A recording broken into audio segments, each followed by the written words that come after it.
How does it go? You tell me. You tell me. Won't work on me. You know, We'll see. That's what they all say, but somehow I find the target every time. No, I'm serious. I'm serious. Come on now. Come on now. You know how it is. Your city. In my city. You don't think I'm gonna hit you with that lipstick? No. Many fighters like you. I thought that was strong. Yeah, you go for it. You go for it. You're the one that started that. You go for it. Can you just give us a reaction to that bit with Conor, Benn? It's classic Conor Benn. It was fun. You think you beat him? Yeah, of course. How does it end? I knock him out. It's a little too jittery. Is this our car? Ryan Garcia and Conor Benn turned a routine interview into complete chaos after their newly announced fight brought months of tension to the surface. What began as trash talk quickly escalated into a heated confrontation, with both fighters shouting over each other before the situation nearly erupted into an all-out brawl in front of everyone watching. Got big plans, man. Ready to take on tough challenges. All right, brother. I'm here to test myself, fight all the best fighters like I have been, and just finish the job. Meanwhile, Sky Sports reported that Ryan Garcia will face Conor Benn in a blockbuster showdown in Las Vegas on September 12th, marking the first defense of his WBC welterweight title. While Garcia announced the fight himself, he also addressed the confrontation between them. After Benn made things personal at an awards event, Garcia fired back with a warning that sounded like a direct challenge, making it clear that the rivalry has now gone far beyond simple promotion. The show, his name is Conor Benn. Wow. And he's talking a lot. He's talking great. He's talking a lot. He actually confronted me at an award show 2 years ago. And my wife was there, and he just pressed up on me, grabbed me. Wow. Yeah, so it's a little personal. So we'll be ready to go get him. Trust me, That's guys. Well, show him how it's done. The bad blood between Ryan Garcia and Conor Benn clearly wasn't fading behind the scenes. Even after their last heated exchange, Garcia continued to add fuel to the rivalry, while sounding completely focused on making the fight happen. When a fighter speaks with that level of confidence in public, it often signals that the matchup has become personal and that the tension between both sides is very real. Okay, that they need an axe with. September 12th. Oh, actually, you just talked about the UK? The guy I might fight next is from the UK. Yo, so 21, walk out your home country, I'll walk out my home country. And we'll run that shit, yeah. Do that. It's gonna be a Conor Benn's role in this rivalry now feels far more direct than before. What started as speculation about potential opponents has evolved into a much more focused discussion, with pressure mounting for clear answers in front of a live audience. And when Stephen A. Smith starts demanding names in real time, it's a sign that the conversation has already reached peak intensity. Who's the guy? Garcia. Yeah, that's all I want to hear. That's all I want to hear, Dana. That's what I was asking about. You know, they plan on taking over and we all share the same vision. You know, it's a different audience, massive platform, and something I'm really excited about. It wasn't an easy decision, but I've made the right decision. And it feels right in my heart, it feels right with the team. Amid the media chaos, the spotlight suddenly shifted to Ryan Garcia as questions began coming from every direction. When a fighter is put on the spot under that kind of pressure, there's often only one way for the truth to come out, making every answer more important than the last. It's not Conor, who could it be then, right? Whatever calm remained in the room didn't last long. Once Ryan Garcia and Conor Benn came together again, their history quickly reignited the tension, making the atmosphere even more intense. When respect disappears from the conversation, emotions can take over, and situations have a way of spiraling out of control. Conor! scared. Conor, just hold Conor. Conor Nigel, bad. Right, that's why they give you a good ass beating. Oh, God, bro. Conor's talking. Let's go, Conor! You would not come over here to the stage and beat me if bro, you would not do it, bro. You suck. Well, you want to come up to You suck 147 at boxing, stand bro. a chance against Bro, me. 147, I would absolutely you're knock running. you. I would knock you. 154, whatever I weight would you knock want, you. bro. I I'm would gonna knock beat you. you Spark and out. Eddie Hearn and I the would same knock night. you. Now La look, raza, you the don't way know I say shit about that, about I La think I raza. you can't even speak Spanish and that's your language, mate. Suck my feet though. Chupa mi pito. Chupa mi pito, cabrón. Listen, you're coming with Chupa small mi dick pito, energy. cabrón. That's small dick Chupa mi energy. pito, cabrón. Small dick energy. Hey, ask your girl how much taste. How about that? My Well, that's bro. people like Your you. girl was crying for my. Conor Benn is no longer waiting for promoters or media attention to keep this rivalry alive. He appears fully focused on pushing the matchup forward and letting his actions speak for themselves. When a fighter combines personal confidence with relentless preparation, it often signals that the threat is becoming very real for whoever stands across the ring. Morning graft, attack the days, make the days count. Remember, hard work beats talent when talent don't work hard. Keep that bell warm for me. Coming for you, boy. And what? Conor Benn isn't just talking about this rivalry anymore. He's letting his training reflect his mindset. Every update from his camp shows a fighter fully focused, approaching the matchup as if it's already set and deeply personal. When training becomes a statement in itself, it usually means the pressure and intensity are already building long before fight night arrives. Yeah. Garcia, I want my belt. Keep my belt warm. September, let's go. Any day of the week, twice on Sundays. 10 rounds easy. Garcia, you're next. Keep my belt warm. Now, Conor Benn has shifted his attention toward training, allowing updates from camp to speak for themselves. His approach has clearly changed, with less talking and more focus on the work being done in the gym. In boxing, when a fighter becomes quieter and more focused on preparation, it often suggests that his attention is already locked on fight night.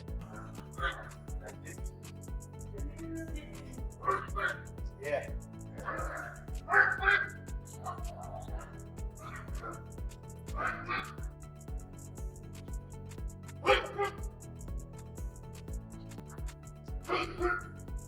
Ryan Garcia's recent media appearances have been hard to ignore, placing him in front of large audiences and keeping attention firmly on his next fight. Each interview and appearance builds more anticipation for the matchup, showing that his focus has fully shifted toward the challenge ahead. A lot of reasons, but here is the announcement. And I thought this was really well done. I thought this was really cool to see.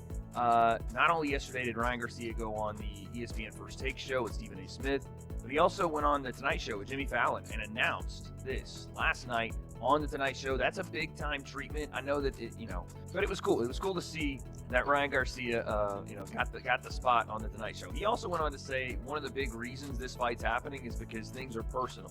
And one of the reasons Ryan said he wanted to fight Conor was because he pulled up on him at I think it was one of the Ring Award shows or something like that a couple of months ago, and things did get a little physical. This is the video of what Ryan was saying on the Tonight Show. I can't show more of the Tonight Show. We're gonna get dinged, but this is what he was saying. No, you tell me. That left won't work on me. You know, We'll see. That's what they all say, but somehow I find the target every time.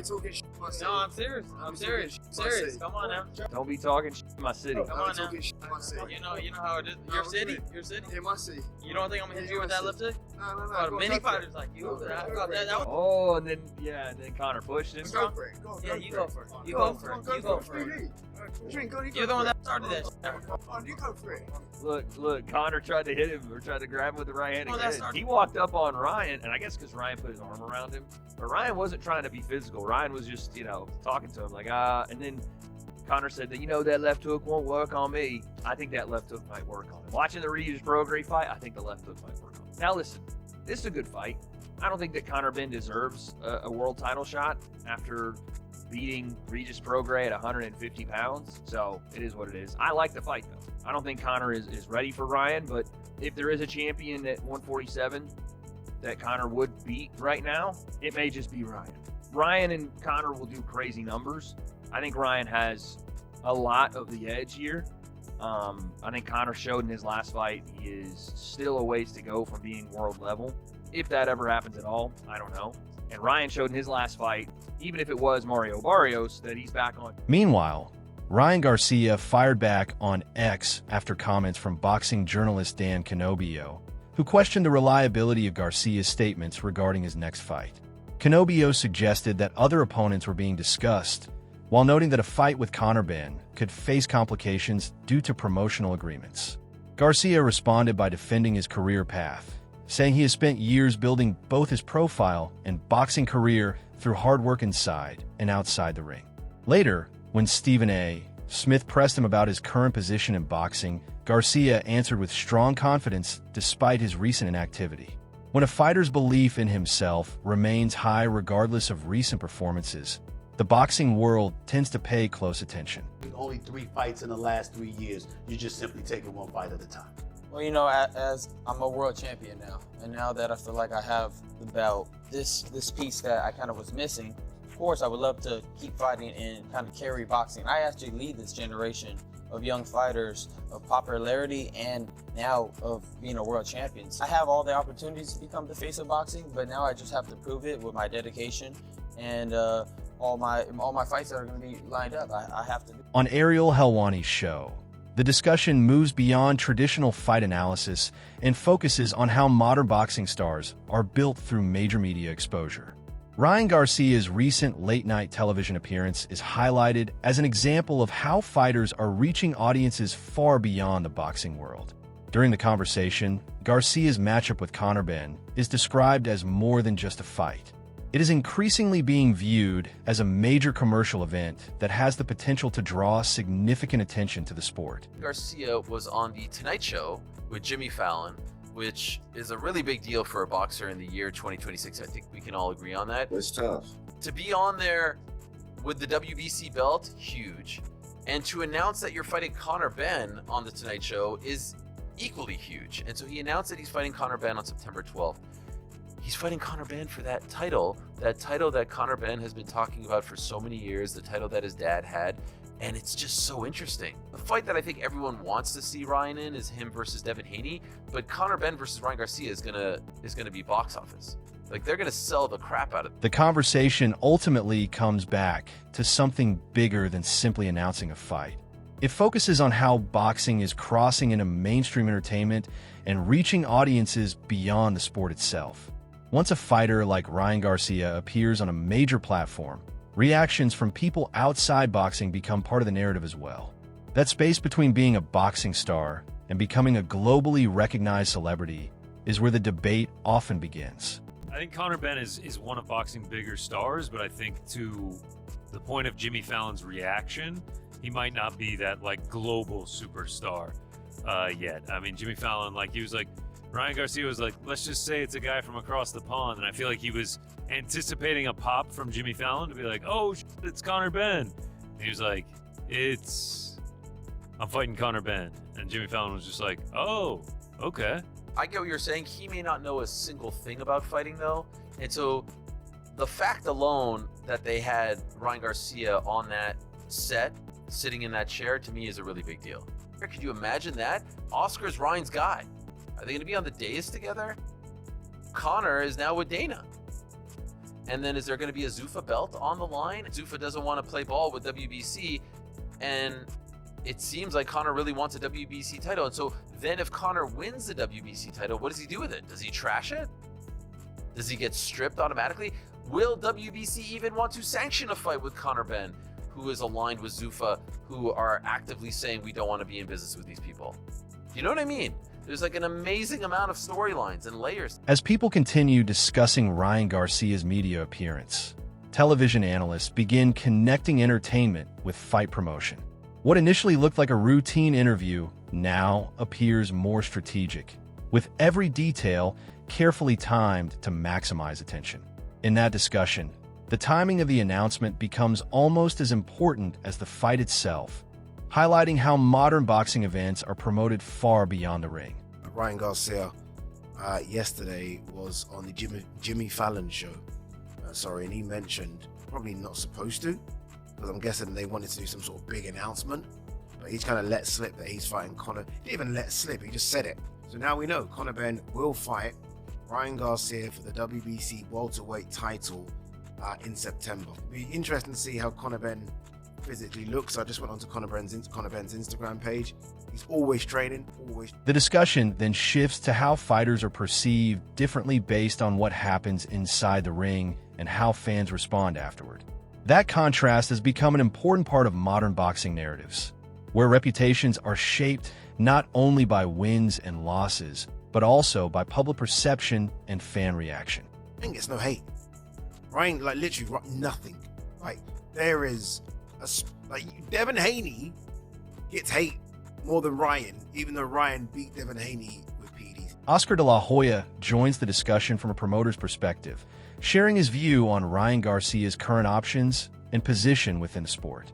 In that broader conversation, fan reactions to Garcia's performances become part of a larger debate about popularity versus criticism, highlighting how public perception can influence a fighter's reputation just as much as results inside the ring. People are talking about how, Devin Haney didn't look too good. He wasn't himself in the first fight with Ryan. Oh, Ryan was doing this and that. No, Ryan just beat him in a great fight. You have Conor Benn, who to me is like... Is that even possible? Well, absolutely it's possible, but you think about this, like, he's fighting for the Zuffa belt. So, and Ryan Garcia is fighting for all the belts. He's fighting for the WBC, WBA, IBF. Like, Conor Benn's with the Zuffa belt, the unicorn pink Zuffa belt. So who knows if we can make... The discussion then shifts away from the outside drama and back to what matters most, the fighters themselves. Despite all the tension, negotiations, and politics behind the scenes, the ultimate goal remains the same: making the biggest and most exciting fights possible for the fans. This is about the fighters. I can squash the beef, I can squash the beef easily just to make this fight happen. But the fact that Conor Benn is fighting for the rainbow belt, or the unicorn belt at Zuffa, I don't know what their plans are, if they're even wanting to fight for the WBC or the WBA, IBF, WBO. So whatever, Dana, call me. In this interview, Ryan Garcia admits that his performances have not always met his own expectations, but believes those experiences have helped shape his mindset and approach to the sport. He emphasizes the importance of resilience and self-belief, explaining that mental strength is just as important as physical training when preparing for future challenges. I knew it just wasn't going to be your night. I accepted that, and I made a commitment to fight anyways, and I did it. And I went in there knowing I'm not at my best. And people, oh, but you said you were good. But what are you going to say in a promo? Oh, I'm not doing it. You know what I mean? Like, you're kind of just, your hands are tied behind your back. But I think you could see in my energy, my demeanor, my shape that I'm in, that you could tell I prepared myself well. And I hope to present that come February 21st. I was still trying to figure out where the disconnect was in my body. Because in the training camp, I couldn't train hard or good for more than 2 days straight. My body would be like rejecting a run, rejecting anything I was doing. It was like, damn. Like, what's wrong with me? I kept checking my blood, I kept checking everything, like, whoa, something's going on. Like, I didn't realize that, all the stupid shit you did throughout the year, it's hard to get out of your system in 2 months, and you're 30 pounds up, and your body ain't gonna be moving like a system. So it was just a big disconnect, but I didn't realize it at the time. It was just like, I gotta do this, and I tried to make way what I had. I committed to myself and my dad that I will be the best version of myself every time I step out there, and I want to present to the people. In the interview, Ryan Garcia discusses changes in his training environment, where family involvement and coaching now work more closely together. He explains that this brings added emotion, support, and responsibility to his preparation. Dad, and your dad's never been gone. He's been part of your team no matter who's been your head trainer, but he is back as your head trainer for this fight.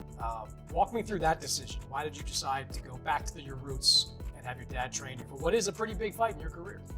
Man, everything that's good in my life is when it's guided by God, my instincts, and not kind of pushed from anything else, like no outer source, whether it be money, whether it be trying to please somebody, whether it be, any other motive other than myself, God, and my instincts in my heart. So, my instincts, my heart said, you know what, I'm gonna bring back my dad. I feel like I got so much knowledge from all three of those coaches, and all displayed and certain things that I may have been missing. And I think I've gotten what I've needed out of those trainers, and through my journey of becoming a better fighter. And my dad has been there for the whole ride, so he soaked in all that knowledge, and now we're ready just to be a father-son duo and take over.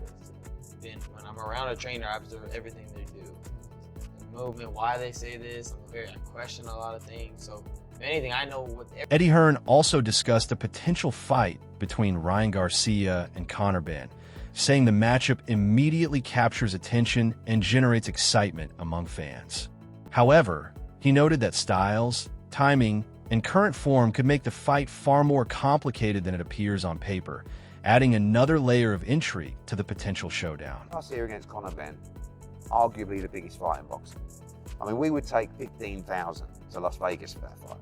Conor would sell out a stadium with Ryan. Ryan's a huge name. He's got to beat Barrios first. I believe he will. So that's a monster fight. But we got to worry about Conor Benn and Conor Benn. However, Eddie Hearn is reportedly not pleased with the situation involving Conor Benn. The tension stems from Benn's move to leave Hearn's promotional setup and align with Zuffa Boxing, creating a clear shift in their professional relationship. Hearn reflects on a difficult behind-the-scenes period, highlighting how quickly boxing dynamics change when fighters make major career decisions. What was once a stable partnership now becomes a mix of trust issues, timing conflicts, and both emotional and business impact. With Conor Benn, him leaving, him joining Zuffa, just your initial kind of reactions and your takeaway from it all. It wasn't as much as a shock for me because I knew about it probably 4 or 5 days before, or nearly a week before. So, but it was a big shock to a lot of people. Big shock to me initially. Kind of said everything there is to say. Disappointed, and it is what it is. I don't, I'm not going to be crying my eyes out, but just lessons learned, I suppose. And I believed in a lot of things. I took it for granted that I expected the same kind of loyalty in return, and it wasn't. Everyone's different. People got different characters and different traits. Meanwhile, Joe Rogan and Bernard Hopkins discuss Ryan Garcia and his career trajectory. Ryan will use all the attributes that he has to his best ability. What I mean by that is stay out, length, stay outside, speed. Remember, don't admire your work, right? Don't be the squirrel with your head up looking for something. Right. Keep it down. He mentioned it working in training, that they was working on that, they was focused on that. Reporters was asking, you going to keep your head down? Of course, that's the easy thing to ask, but that's what he was known for. I wanted, and I believe Ryan when he said he's going to box him. He's not going to get into his emotions and try to show bravo like he's getting to a shootout. You get in a shootout. And Max Kellerman and Gabe Rosado believe Ryan Garcia still possesses elite-level talent despite the outside drama surrounding him. They point to his speed, timing, and punching power as serious threats, arguing that his skill set proves he is more than just hype. Ryan's our guy. He's been on this show as a panelist, and he is unusually talented. So we are rooting for our guy, guys.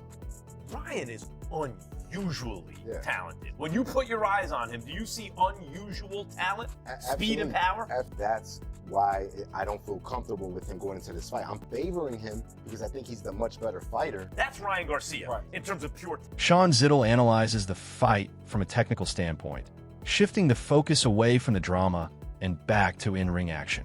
He explains that skill, timing, and ring IQ could ultimately decide the outcome, where even the smallest details may be enough to separate victory from defeat.